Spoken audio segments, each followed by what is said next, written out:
Hello, hello, everybody. Welcome to the stream. Hey, guys, we're here today and we're talking with Luna Carey. And say hello, Luna. Hello. And we're going to go through. Luna has made a kind of insane tool here that is really helpful for in the new meta. Making trial setups, making raid setups is, I mean, it's gotten a lot more complicated. I will say that for sure. And basically, what Luna has created here is just a Google Docs, which anybody can use. You don't have to have anything on your computer or whatever, but a Google Docs that does just an incredible amount of stuff. Luna has a video on this where she walks through and explains everything, guys. So if you're looking just for that, and also if you want to see, you can. This is out there for the public. She's made it available to all of us. You can go to down in the description of this video. You can find her video. You can also find a link to this, and in her video in the description, there's also a link to this. And I'll probably make a link about that as well on just kind of in YouTube, just on the social tab. I just realized I don't have my chat bot up, guys. Give me 2 seconds. There we go. All right, chat bot's up now. Everybody can say hello. Oh, cool. We already got people saying hi. What's up, Daedric? What's up, Weremoogle? Night sheet spread Harrow. Oh gosh, Daedric says spreadsheet Harrow. Yeah. I mean, it's Luna, but I'm down. I'm down. I really enjoy it. So let me just pop this up a little bit larger for you guys. Here, maybe. Yeah, I think that's good. Let me know if you guys have any. I'll move it just a little bit, but let me know if you have any problems seeing anything. I think that's pretty good. Cool. Well, I'm just going to pop up here and just show you guys. So what we're going to do today is most of today is going to be Luna. She has a new group that she is starting, and she has used this sheet for them. She sent me that sheet, and it's kind of like a generic roster that is because a lot of people I've said this over and over again over the years, but group optimization is most important for new players, for like the people that are probably it's the most difficult for them to get there as far as optimization is concerned. And so the reason you need that is because DPS just makes everything easier. I was talking to someone about this just this week, and we were talking about Cloud Rest, and they were telling me about some sets they were wearing, and I was like, one of them was leeching, and I was like, honestly, I think it does very little healing. It's like 1,000, health per second, maybe a little bit more. And if you're lucky, and it's just not going to do a whole lot in Cloud Rest. But if you can wear a set that will increase the group's DPS, that means that they might not have to do a last portal. And if you've seen any of my live streams, we've pugged several Cloud Rests recently. That's always the problem. If you can keep it down to 2 portals or whatever, if you can keep from having to do that last portal when you have creepers up and everything else, and there's many other situations, Cloud Rush is just one example, it just makes the fight easier for everybody, including you as a tank and just for everybody in general. And so it's more important for new groups to be more optimized, because an experienced group is, first off, they're going to have the DPS to parse through everything anyways, but the other thing is they're not going to have nearly as many issues doing mechanics as a newer group will. So I've got a couple of sheets here that I've been playing with. So I didn't do anything down here with the DPS, but I can show you just up at the top. So there's room here. You can set the base class if you'd like, and you can see for mine, I chose to leave this blank, so you can fill that in there. Here, skill lines. Oh, there we go. Here we have skill lines. You got a drop down menu here as well. You know what, guys? Hold on just 1 second. I need to change a setting. So you guys can still hear me, but Luna can't right now. Give me just 1 second as I turn off my push to talk, because my push to talk button is also my back button, which is a little embarrassing.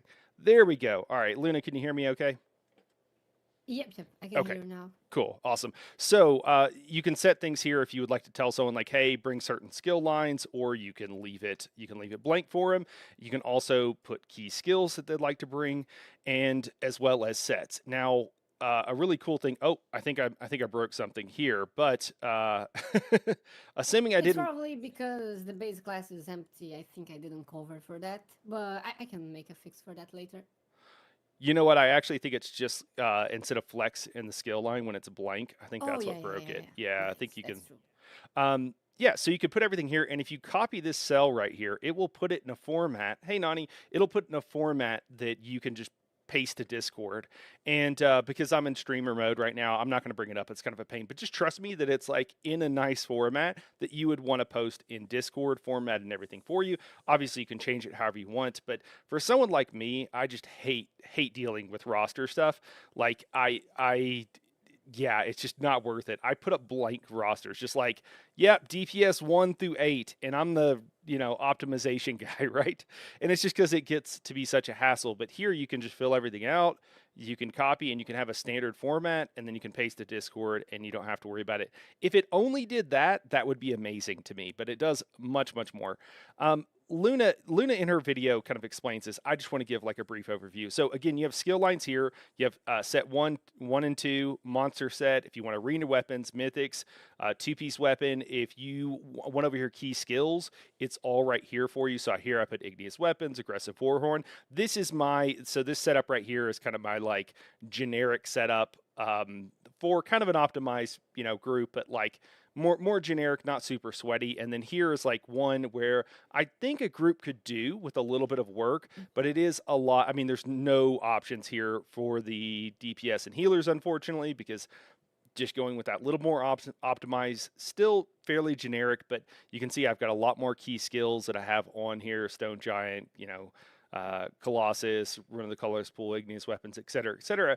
And you can just put everything in here, and it's really nice. And then once you've done that, you can go over here to optimization checklist, and you can see. So right now I think I put all this on the trash encounter instead of like a boss encounter. That was just my mistake. But you can see over here where it says trash. This is what we're talking about. And it has everything highlighted that we've covered here. So I'm missing Minor Savagery and Prophecy, missing Major Force with Saxhleel, kind of assuming we're not going to need it. Pillager's Prophet, again, it's kind of dying, but we still want it in there. Roar of Valkosh, Touch of Zen, because I didn't set up a support DPS, and et cetera. Now, this is just for your info. Like, it's not, you don't need all this stuff. It's just here so that you have the knowledge that you need. And then if you go over here to my less optimized one, you can see kind of the same thing, and we're missing a little bit more, as you might imagine, because it's less optimized in a lot of ways. So that's kind of what we got here. Luna, what else should people kind of know about this? I mean, I know obviously you did a short, it's only a couple of minutes, but you did a video kind of covering all this stuff. Is there anything else that I'm missing that is pretty important to this? Yeah, I can provide some more info that I couldn't say in the video. For key skills, for example, you have scribing with a bunch of different stuff that you can customize, but I just couldn't fit like all the variables, all the possibilities. I just didn't find a way to fit it on Yeah. key skills. So this will conflict with the optimization checklist, because maybe you have some stuff there that I just cannot predict on the checklist. So there's this. And another thing that I would like to mention is when I was making the key skills tab, I made sure to not give like a full bar space. So it's 8 slots, not 10, just because like I believe it's not good for. It's something like about myself. I think raid leader should not make a skill bar from a player. I think there should be room for like personal taste and room for learning, and you should only put what is really necessary, and the player can have the ability like and the freedom to customize his ability bar. Because a lot of people like talk to me about it, like, oh, hey, why don't you make like a skill bar where you can literally put all the skills from that player? And I myself, I don't think it's healthy for the game. I think it's important for people to have a little bit of freedom with that, and it could be a feature there, but I just think it would incentivize something in the wrong way. So I prefer like if the player wants it, he could like just reach the raid leader and ask for information to provide like suggestions or stuff Yeah, like that. that's interesting. I've actually talked to a handful of people about this recently, and I think it's generally speaking a best practice to not. What happens one of the many faults that can happen, besides it doesn't feel great as a player and et cetera, you're basically trying as a raid lead to think for your group and it's micromanaging. And you don't want to micromanage. You want to help people when they need help. Sure, if they need help with their bar, but you don't want to micromanage and don't want to try to think for people. No matter how smart you are, no matter how good you are, you do not have the mental capabilities of 12 other people. So, or 11 other people at least. So you can rely on them and they can make choices for themselves. And I think that's generally a best practice. I'm not saying there might not be some case where, you want to do that, but generally speaking, it's not a great idea. So, so I think that's kind of cool that you Yeah. did that, and we see that with like add-ons and stuff too. Like there's various Q cells, for example, Q cell. When he was making Dread Cell Reef Helper, he didn't. Yes, you can get data on like whose fault it was that they didn't get in for Deluge, but it's like this he was afraid it would just lead to toxicity, and so he didn't do it. And I, Yeah. I think those kind of choices are imperfect, but it's in the right direction. Yeah, exactly. Exactly. All right. But I had a lot of fun. I'm still like fixing some stuff because every now and then someone pops and say, "Hey, this thing is like, oh, I put this set like, oh, Yona Crane. I put Yona Crane. It's not counting as minor courage on the optimization checklist." And I was, oh, hey, oh, okay, I maybe forgot about that. And then I already fixed a bunch of stuff that people reported to me. So it's pretty nice that people really are enjoying and actively using it. I think it's pretty cool. So thanks everybody that's actively using you guys using it make it better, honestly. Yeah, it's. I mean, to me, it's really cool. I'm definitely going to be using this. Well, should we move on and talk about your roster here? Does that sound Let's go. okay? Let's go. Sounds So, cool. first, tell us like so. This is you've got a new group you're making up, and Luna's in Brazil, so this is going to be a bunch of folks that are all from that area of the world. Yeah, let me provide some context in about that. We have a Brazilian community in ESO. I'm from Brazil, that's why my English is a little clunky. And we don't have that big of a community like compared to North America and Europe, but there's still a bunch of players from Brazil, and because the community is not like well enough organized, people got like a lot of difficulty like to improve their level in the game. So we have some few Brazilians that are really good in the game, but it's hard to even like fill an entire roster of really good players. We have those players, but they are usually like spread away playing with people from other countries, and Sure. that's totally okay. But the thing about Brazil specifically is that very few Brazilian people actually speak English, Hmm. so they have a lot of difficulty like engaging with English speaking groups.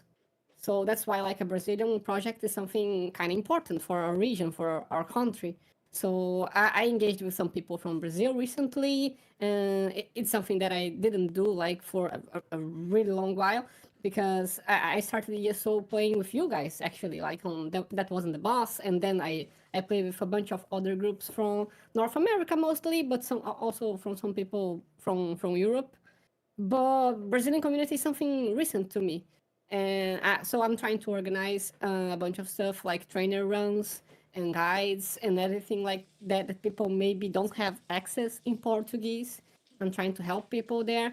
Kind of what Noni did to us, like with all the trainer runs and all like the all the information that I could have like from those trainers, and That's a lot cool. about the Discord itself, like because there's a lot of people there that actually helped me, and I'm just trying to pay it back from to my community in this case to Brazilian people, and I also like feel much more comfortable dealing with Brazilian people because I don't have to be constantly challenged about my language, Language barrier. Yeah, so yeah, it yeah. also counts.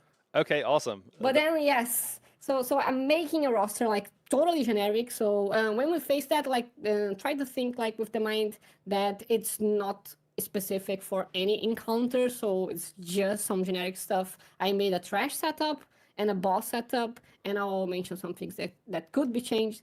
But a lot of it is like thinking about the changes that we had recently in the PTS and everything like that is meta right now. Everything that looks like stronger right now, I put a lot of things in consideration, and I have been playing a lot the game in the PTS, so I could test a bunch of stuff that was important for me to provide the information that I have in this roster. So Yeah. let's go.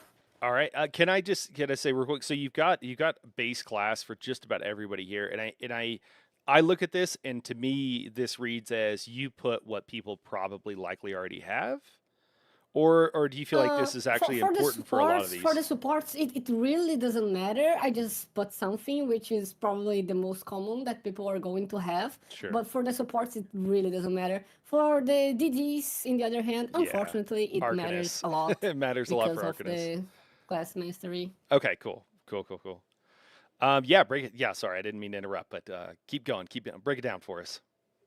Yeah, don't worry, don't worry. And as you can see, like Nightblade is probably the most, the most important one. Like if we speak like a class in general, at least on my choice here. And just to make clear, we can have like a bunch of choices, a bunch of working compositions. I'm just putting what I felt best, like what was like more comfortable and still optimal about Okay. playing. But if you can see, like all the players have at least one skill line from Nightblade, which is crazy because Siphoning is crazy strong for supports and Yeah. Assassination is crazy strong for DD. So we kind of have them in all of them. And this is the first thing that I could start talking about. Siphoning.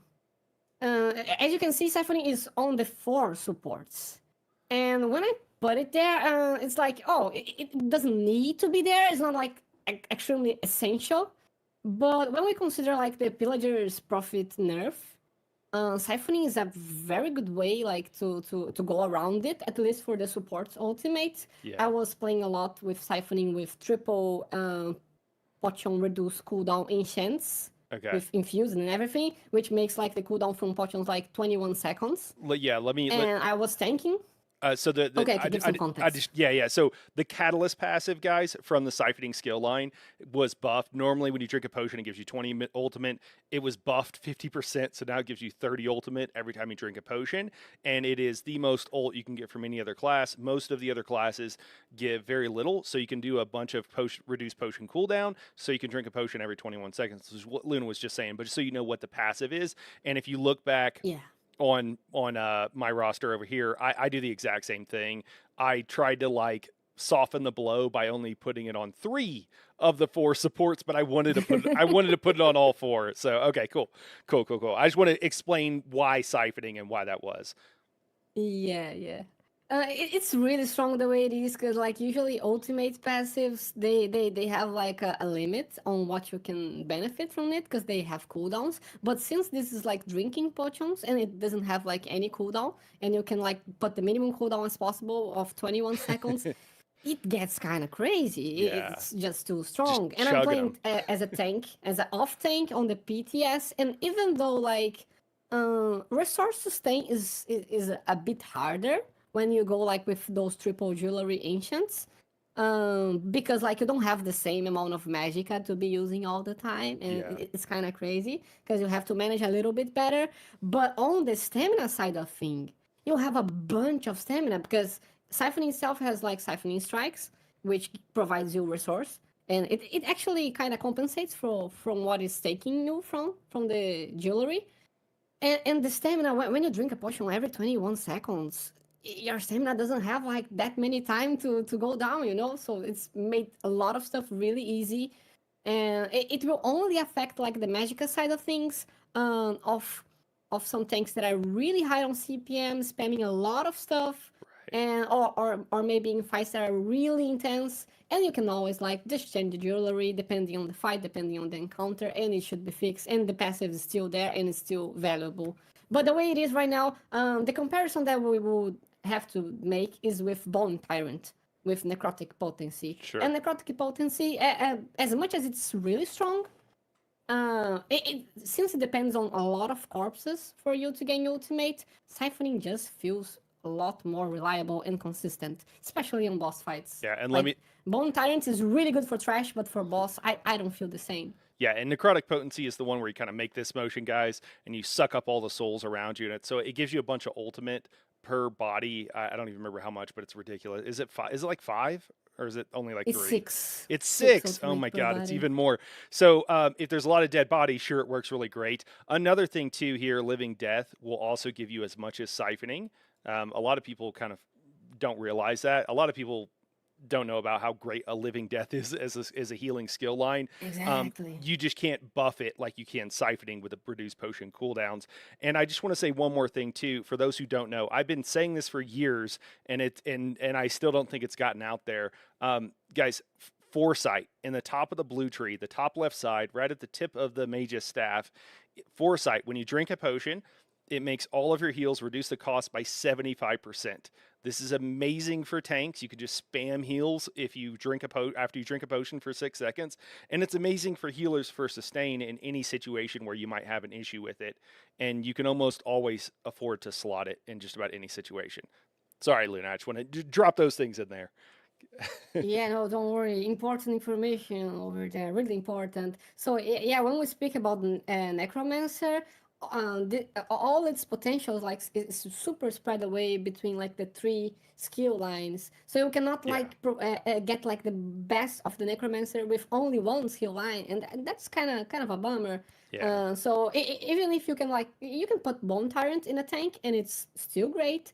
It will give you like the dot mitigation, it will give like the necrotic potency, but the necrotic potency itself without the corpse minigame, like if you don't have the living death with the spirit guardian for you to be Right. doing like the constantly minigame, it will feel like not as good, Not as good. really Can, not can as I good. can I ask you here? So when you said siphoning, you were talking about oh, I forget what which morph, but the siphoning attacks, I think, is it the right morph? Yeah, Um, I think it strikes. Yeah. siphoning strikes. Okay, I always say the wrong thing. Are you having the tanks like you're expecting them to actually be running that on their bar? You think in a lot of situations? Yeah. Yeah, you are. Okay, Yeah. cool, cool, cool. Yeah. For those who don't know what that ability does, just passively by doing damage, which you're always doing some damage, and that's all you have to do. So if you ever wall of elements down, which you should, it will give you back 200 magic and stamina, both per second, which is the equivalent of 400 recoveries, and it heals you for a little like 1200 or ish healing per second, which is it's not, for a tank, it's not going to make or break anything, but it's nice to have. And then if you actually actively cast the skill, you trade 4,000 health, which again, if you're getting healed, you cast it whenever you're okay. It gives you back, I think, is it 2,000, 3,000? It's a lot. It gives you back I think yeah, almost 3,000, I guess. almost 3,000. I think it's like 2,800 or yeah, something like that. Resources of both magic and stamina. So you trade a little bit of health, which is if you're a tank, is not a big deal, for a ton of magic and stamina. And this has always been a great reason why Nightblades are so good as tanks, even though the common misconception is that they're not. But now you can grab this skill on just about anybody, and it ups, and you can do this, and it doesn't drop block. So this is literally the best skill purely for sustain and being able to hold block. Because even on a sorcerer, although the sorcerer you could argue that their ability is better as far as how much stamina it gives back, you still have to drop block for about a second to be able to use it. Nani says it saved my bacon on my tank many times over. So, anyways, that's the skill that we're talking about here. Cool. Yeah, and it's crazy strong. I think what we're facing right now about this patch, it just proves how strong Nightblade is, and like with all the roles, honestly, like it's Yeah. insane as a healer, it's insane on DPS, it's insane on tank, and this skill is really really nice, especially because when you press the button, when you kind of need like the resource, it's not a bad thing to lose like 3 or 4k health. It's not that much, Yeah. and it also provides ultimate whenever you cast the skill, Oh, which is that's a fair also point. something to consider. And they So also have a really it's just great really strong and makes the game so much easier for a tank. yeah. And the siphoning skill line, I mean, I don't want to get too off, but it even has a great single target heal for tanks and for healers. We do have a question here. Wrong Way says, so a single class going to be useless after June or what? They're not going to be useless. Wrong Way. I see single class builds in the future being kind of like new player builds because they're not going to have everything unlocked. But I mean, they're going to be far inferior to a multi-class setup. That is absolutely true and absolutely going to happen.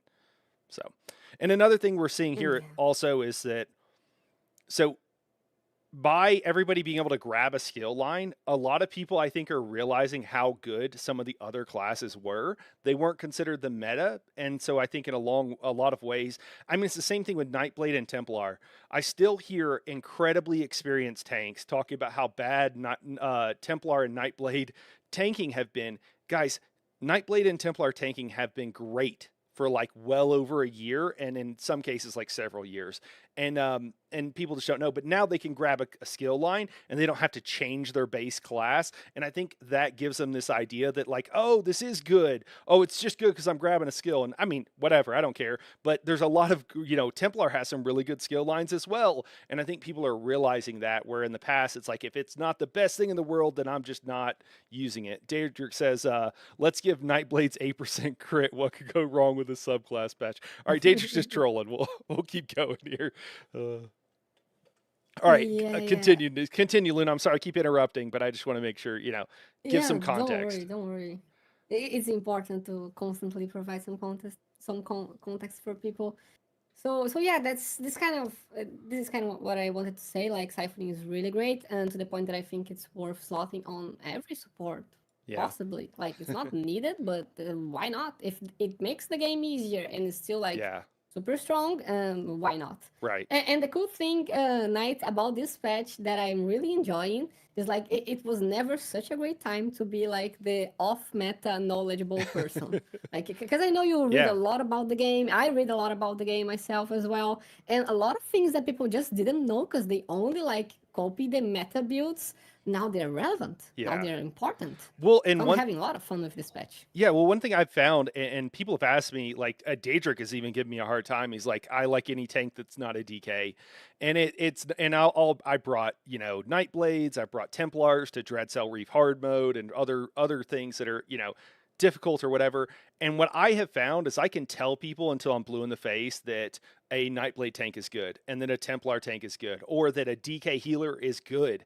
I can tell people that all day, but until I get on it and actually show people, people don't understand. And then they're like, oh, what? You did that with a DK healer? Like, and they're like, and then other people are like, oh, thank God you did that with a DK healer. It's like you just have to show them for people to really, for it to sink Yeah. in. I don't know why, but it's just human nature there. That's awesome. Cool. So we've got siphoning on all these skill lines. Luna, can I ask you, and I would like to, I'm going to hit up Luna. I'll ask her after this, but I would love to make some cards for these because I know that Luna has designed these classes fully kitted out so that they're incredibly like user friendly. Or maybe you're actually maybe going to work on something like that. But I would love to be able to share your setups with everybody at some later date. Okay. Okay. Yeah, sure. That sounds great. Okay, cool. All right.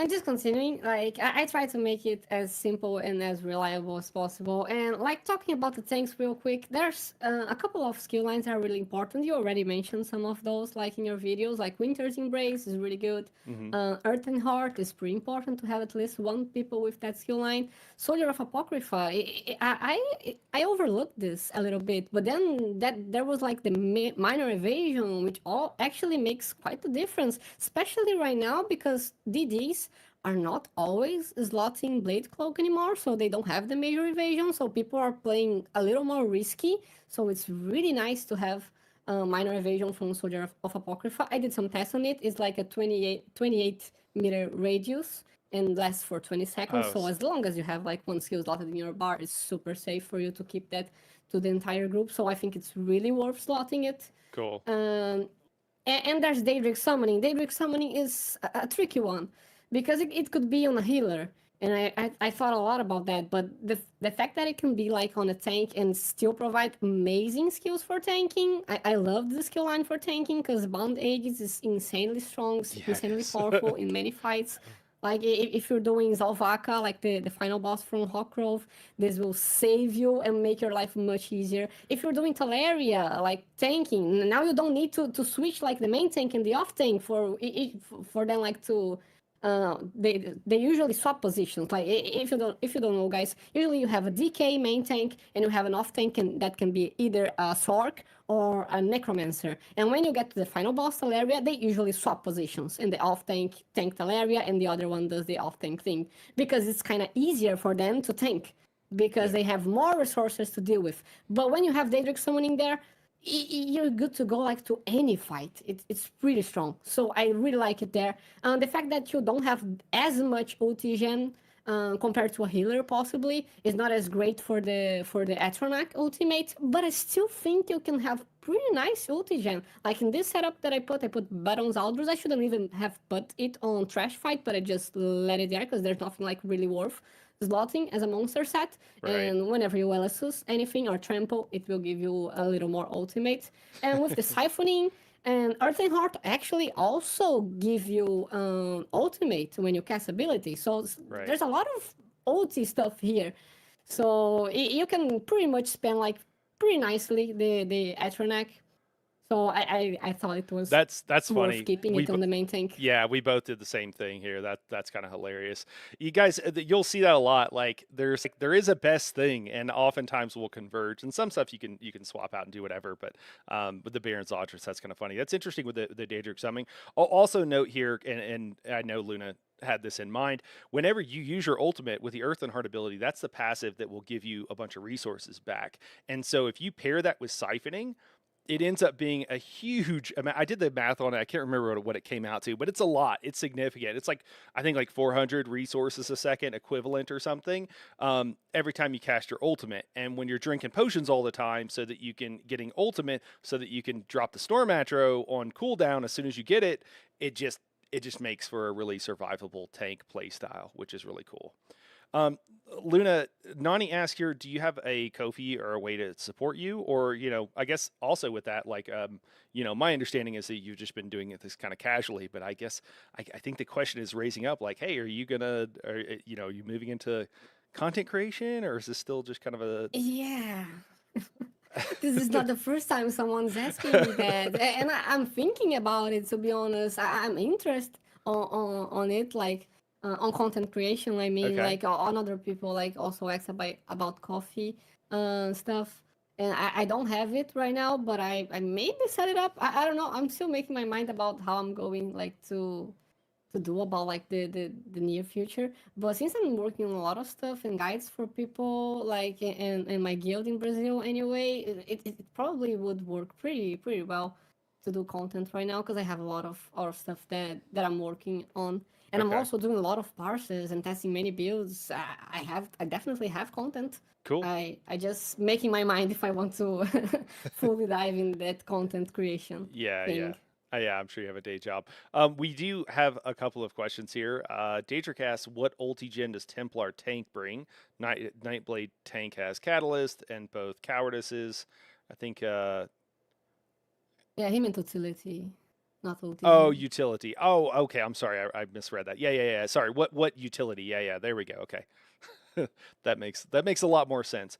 I don't know that a Templar brings a lot of utility. They do have a unique buff that is, oh my gosh, is it spell power or is it, Minor sorcery from Down's Wrath. yeah, which is spell power, right? Minor sorcery. Yeah. Yeah. So minor sorcery. For those who doesn't know, minor sorcery, minor brutality, minor. Oh, I'm so bad with the names. There's also the minor crits as well. They're unique. Savagery in Prophecy. Savagery and Prophecy. Thank you. They're unique. So DK has the stamina version of increased weapon damage, Nightblade. Anyway, so on and so forth. But it's Nightblade, Templar, Sorcerer, and DK that have the one each of those unique buffs. You don't really need it. So I don't think there's really anything else. Templars do have a couple of. They have some really interesting stuff. Like they have a taunt that will provide you with. Well, never mind. We're getting off track. I'm sorry. I won't get. Templars have some cool stuff in their skill tree. I don't necessarily think a lot of it is useful for everybody else, but it is still very strong as far as just Yeah. raw tanking and what have you. I think it's a bit selfish, and Sure. usually when we're doing composite, like optimizing comps, we don't look like too much on selfish stuff when we're just making the supports. Right. But it's cool, it's there, and it can be helpful for you to get into tanking. And for me, that's awesome. Yeah, Wrong Way here says something, and I just want to address it real quick. He says, "Yeah, seeing stuff like this is what I was afraid of. I normally play with groups that try to be vet ready and try to tell tanks how to play. They're going to now be demanding tanks have all these different subclass builds. Now I can see that coming.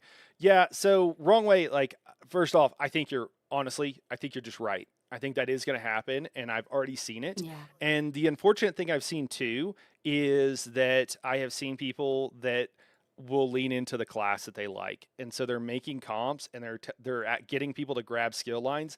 Honestly, more because they like that class and they think it's good. And it's like, I don't really think that people need to be doing this in this situation.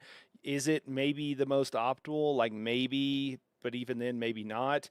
And I do think it's a problem. What Luna has done here, though, is designing this is like saying, this is like a new person coming and being like, I don't know what to do. And Luna's like, I got you. This is a Exactly. setup. This is a setup that is going to make your life easier. And so that's why she has this comp here. Yeah, Luna, I'm right on the same page, right? Like, I didn't ask Luna. I don't know that. I just know that because I know Luna and I'm looking at You this. just know that. Yeah, yeah. I know Luna, and I'm looking at this, and I'm like, oh yeah, this is designed. It's going to make it incredibly easy for a tank, for a healer, for the DPS. And I just want to show you one other thing here. So this is my version. It's not important what's on here. This is my version of like I think I called this one like wishful thinking, right? Like this is what I could see in a fairly optimized group, and I literally have one flex support spot here for the DPS or for a healer, and all the other supports are locked in. I don't like this. Okay, I don't want that to be the case. Here is what a more open setup that I hope to be able to run where there's multiple flex lines. Sure, you got to bring one thing, and I think that's more of what we'd like to see. ZOS, in a lot of ways, has caused us to do this by nerfing Pillager's Prophet so much. And instead of making things easier, they've actually made things harder on newer players. And so you're going to see that's why it's like required to run siphoning in so many of these trees. It's kind of unfortunate. I just don't think they know what they're doing, but here or there. But yeah, it is a valid fear, Exactly. and unfortunately, I think it might happen. Yeah, yeah. We got like really limited on what we have to do, and now we have like to cover for the pillagers profit nerf like somehow, especially on the support since they are providing the ultimates like to keep like good up times and increase the damage of the group. For the DDs, it's not that big of a loss because people are doing like in cap, which is the ult from Nightblade, and only costs 70. So Yeah. the feeling of having a pillagers and ultimate right next will be kind of similar, honestly, at least for the single target ultimate. But for the support, it's like it's a big hole of ultimate that now we have to fit somehow. So siphoning is there for this reason, and it also makes the life of supports easier, especially the tanks. And this is one thing that I also would like to tell people, encourage people, is to play with the jewelry for siphoning, like the reduced cooldown for potions. Try to play with it. It's a bit tricky in the beginning, but I'm sure it will make like a huge difference for you in the next patch. So this will be like a big recommendation for people I would like to give, because siphoning will be super important and super present on many builds, and having those jewelry will really help you, Yeah, we're gonna and you can go a long way with those. Right, we're gonna be chugging potions like we're the Witcher. Steven, I see Yeah. your question, and we will address it in just 1 second here.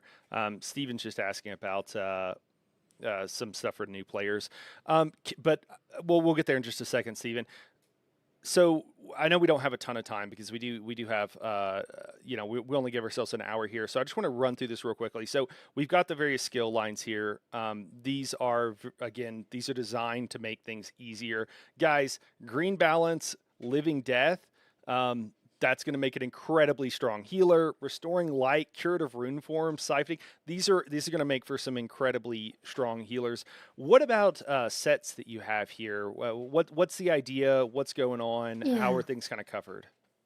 Yeah, let's talk a bit about it because it's important to to kind of think a bit about it. I'm still running the SPC PP build, the pillagers with spell power crew Okay. in one of the healers Yeah, with yeah. Symphony, and even Pearls of Enofei, you can still run that. Honestly, what I wanted about it is that like it's still worth running those sets, even though pillagers is super nerfed. It's still Yeah. worth doing it. Like Yeah, it's still something, it's and something. healers already know how to play like that.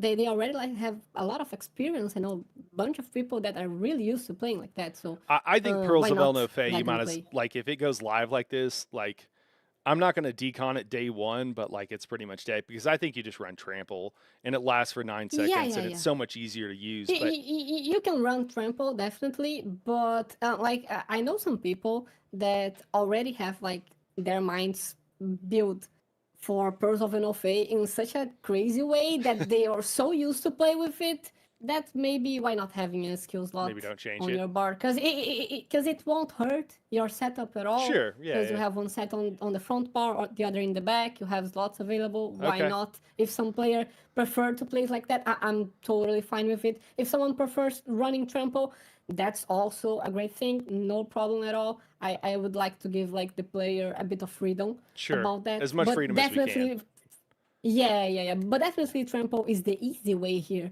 It takes like one skill slot, but it's the easy way. But yeah, OTGen is super important. So trample probably on all supports if possible. If you cannot have it on your bar because of the fight, if it's really intense or demands a lot of skills, that's okay. But whenever it's possible, run trample is super strong.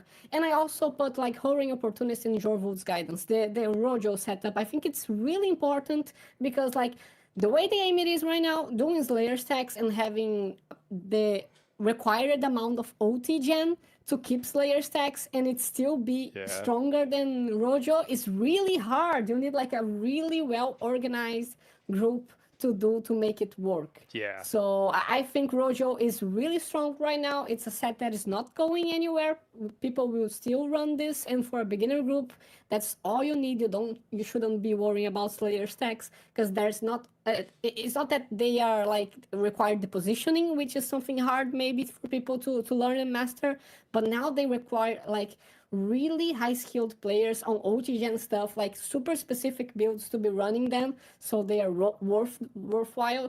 Because like making Slayer stacks stronger than Rojo is actually difficult right now, so it's Yeah. not. I wouldn't recommend it to any group. Yeah, and what Luna's talking about for those who don't know is that you can replace the buff that you get from Roaring Opportunist, and Jorvold's guidance is just there to buff the duration. By the way, you'll see a lot of how do I say this? Creators that are less math focused or I don't know, read between the lines, creators that know less about actually making good builds, you'll see a lot of them use Jorvolds by itself. I have yet to find, there might be one out there, but I have yet to find a situation where you just want to run Jorvold's guidance by yourself. I looked at it too. Like you might look at it and you go like, oh, it can buff some of these, named buffs or whatever. Generally, you don't need it for that, guys. You really just only want to pair it with Roaring Opportunist in 99% of situations. People try to pair it with War Machine, whatever. There's a whole bunch of different situations. I've looked at them all too. Luna, do you disagree with me on that, on anything with Jorvolds? No, no, I totally agree. But there's one situation that I might consider, and I would like to Sure. talk about it. For any player that's just starting to play and actually didn't got into trials, if you have Jorvolds with spell power cure, let's say, it's okay to have it. Because I see a bunch of guides that are like recommending people like to go and grab sets like Sanctuary or I don't know, like sets that Oh, won't be useful to that person. If you have Jorvolds and spell power cure, but you didn't step into trials, you can use both of them together just to have something that will be actually useful to you and yeah. that you're still going to use in the future. Yeah, So like if we wanted to make like a non-trial setup, that would possibly be a thing. Also powerful assault for yeah. healers, but But at anyway, least you have a Jorvul's set. is there. The point is at least you went and farmed a set that you can then use Exactly. later on instead of it being useless. For those who don't know, guys, all the plus healing sets, those are another thing that we all look at and we're like, oh, I want this to be good. I just looked like just last night I was healing Dreadcell Reef hard mode and my raw heals were about 75k per second. That's the average, okay? So 75,000 per second, kind of insane. My actual healing, the damage that I actually healed was like less than 10k per second. Okay, so like 7 times what, or 8 times what, I is the overhealing of what I did. So that's why you don't need plus healing sets. And honestly, I'm not even trying to heal that much when I don't need to in that group, because it's just wasted global cooldowns and I could be doing something else with it. So just realize those plus healing sets aren't really useful. You just need to like learn how to play the game, and going out and farming them for no reason is not really going to help you. Let's talk about real quick. Steven had a question. They said, I'm in a guild that's kind of full of new players, so players haven't farmed many of the meta sets yet. My question is there like a bare minimum raid buff, debuff set that you would recommend? So not super min max, but like certain buffs and debuffs you would recommend are covering at a bare minimum. Steven, get your group together. If there's any trial sets, go run them on normal. Nobody needs perfected anything. It just doesn't matter. It really doesn't. By the time it would matter, it really won't matter, because you'll be so good it won't matter. And the difference is minuscule, with the rare exception of a couple of DPS sets that give you like plus crit, which is a really nice line to have. But in general, it's just not going to matter. And so if there's any trial sets that your group needs to get, go farm them as a group.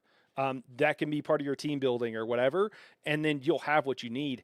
As far as what you need, I think what Luna has here is not a bad, like, this is pretty good. I don't know, Luna, if you have anything you would add to this or whatever, but I think like just go get these sets.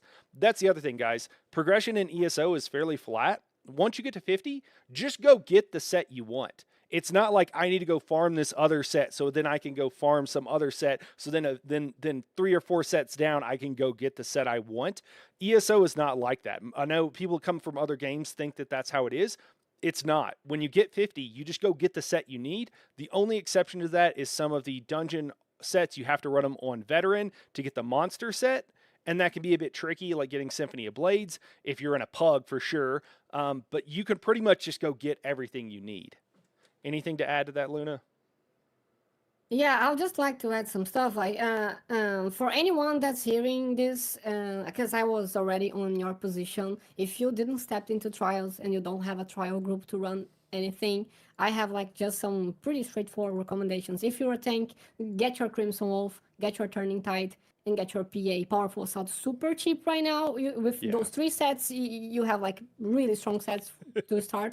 I started with Turning Tide and Crimson Wolf. If you're a healer, get Spell Power Cure, get Shorewolves, and get PA as well. Those are 3 sets, really easy to get and really worth on the trial. They will cover for the most important stuff. And for DDs on the next update, right now Deadly is super cheap as well. I just bought like my full Deadly collection and spent like 200k. It's super cheap. So you can get Deadly. Deadly will be the most important set on the next update. And we're going to have a new craftable set, which is the Tideborn. Tideborn is a super cool set, which increases direct damage. So if you don't have anything to start on the next update, you can easily do like Deadly and Tideborn and have great results playing with it.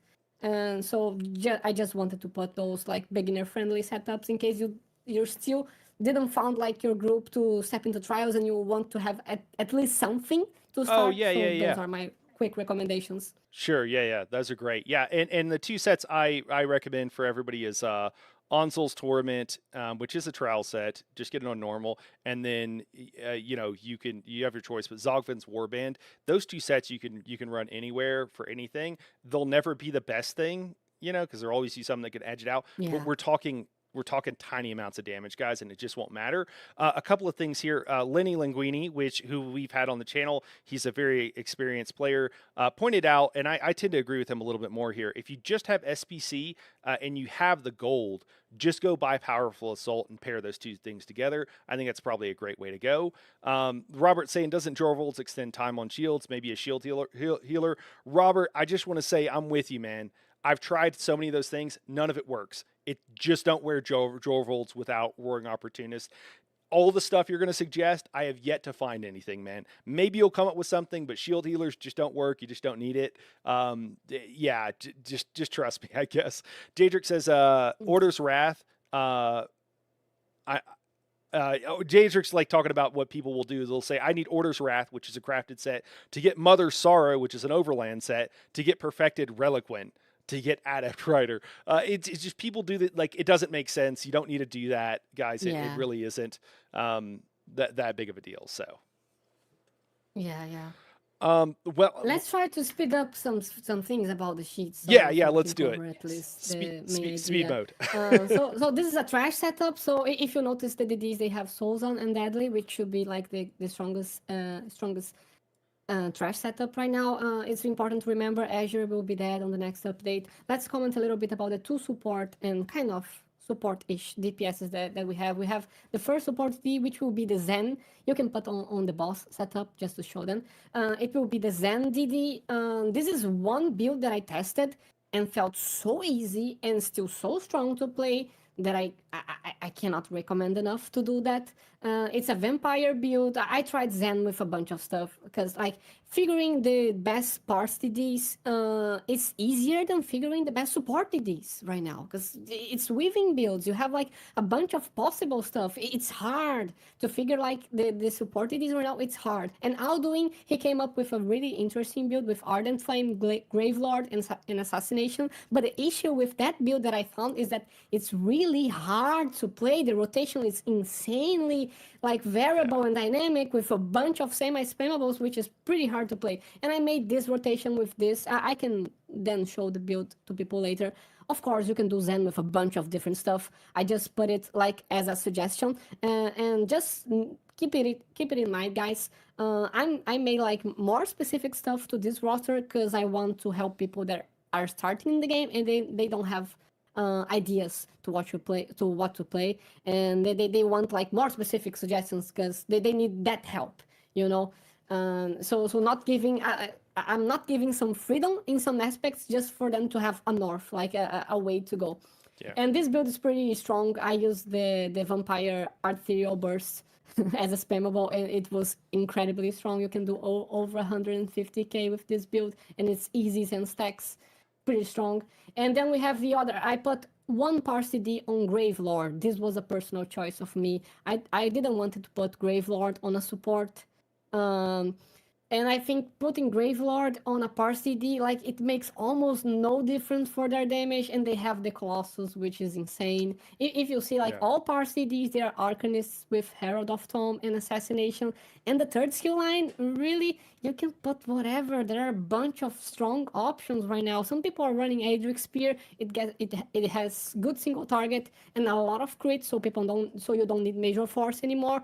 But honestly, in any of those builds, you don't need Major Force. Just put like Fighting Finesse and you don't need Major Force anymore. That's a big thing about this update. Because if everybody is going to run like Herald of Tome and Assassination, and this is like by far the most strong composition for DDs, like all the builds are a variation of that. At least right now, I'm trying to foresee the meta a little bit. But if everybody is running this, it's pretty easy to get the crit cap without the Major Force. So people are tanks probably are not running Sax Leo anymore. That's why you have like Crimson Wolf and a tank, and like you have like spare sets, you have spare slots, and I just put Crimson Wolf to make it a little easy on the pen. But even the pen knight, like there are a lot of groups not running any pen set and just putting Ansu, because right now like Coral was a bit nerfed, and because of the whole situation of the game with a lot of spell damage going on, the Coral buff got a little bit diluted. So the distance between Coral and Ansu right now for DDs is like 2 and something %. Okay. So Coral is not that strong anymore. So I'm seeing a lot of people running Ansu and One Piece Valkyn's Korea and having like being on the crit cap or in the pen cap. Okay. And it's just easy to play. So I'm seeing a lot of people trying with those. That's awesome. And I think Ansu is a really cool because like it's awesome to have Ansu really strong right now because it's easy to play with. People don't have to engage with that stamina mini game. So it's a Right. really interesting recommendation that I also wanted to share with you guys on the DD side of things. Yeah, that's awesome. So what Luna is saying, just to be clear, guys, is that there's sets that will give you extra damage, right? But they give X amount of damage. Well, Ansel's Torment gives you percentage increase of all of your damage. So as all of your other damage has gone up so considerably, now Ansel is actually looking better in comparison. And if it's a small difference, but there's issues with the other sets or whatever where they could proc in the wrong place or there's some other issue, Onsoles just works everywhere, which is why it's one of those sets where I'm like, hey, this will work really well everywhere. It also, Onsoles is like one of the best sets you can run around solo because you're always interrupting, and that doubles the value that you get out of it. Okay, that's really cool. Yeah, yeah. It's really cool to have this set so strong and prominent right now because it makes life of the DDs easier. So I think the game is actually going to be even a bit easier, like maybe harder to organize and make the roster and everything, to plan Sure. everything, but kind of easier considering some stuff. Like Yeah. even the Zen build that I made, it's easier than a usual Zen DK. The tanks build, they are easier to manage stamina. So the game got a little more simple in some aspects and more complex in other aspects, which I think it's pretty cool. Because I think it got complex on the fun stuff and it got simpler in the boring stuff. So I Yeah. think it's okay. Yeah. I'm good with it. Yeah, me too. Me too. I think it's in the right direction. Well, is there anything else, Luna, as we're kind of running out of time here? I'm sorry, maybe I should have given us a bit more time to talk about all this, but I don't want to take it too much of your time today. Yeah, that's a lot. That's a lot. Yeah. Yeah. Oh, I think we could cover like most of the stuff. If you look to this main tank and I try to keep it like as simple as possible for him. There's no proc sets on the main tank; they are on the off tank, so it can like only worry about like his fight, which I think is better for a Yeah. main tank, which usually gets a lot of pressure. So that was my choice. Sure. And Sure. I think that's pretty much it. It was based on many tests that I made. I tested many builds, many builds. At least people have some freedom on what they're going to put on their Arcanist with Assassination, because there's a lot of different flavors for Bing right now. You can do it with Warden, with Animal Companions. You can do it with Adric Spear, with Grave Lord, with whatever you prefer. So it's nice in this sense. It's kind of it's kind of not cool that everybody needs Herald of Tome and Assassination. It's not like you Yeah. need it, but if you're a player and you're starting to play Trials, this will make your life insanely easier, and it's also the strongest option. So Yeah. there's this. And Robert asked about like dot builds right now, and I think dots are not in the best position in the game. I think we are in the direct damage meta, definitely, especially with the Bing change.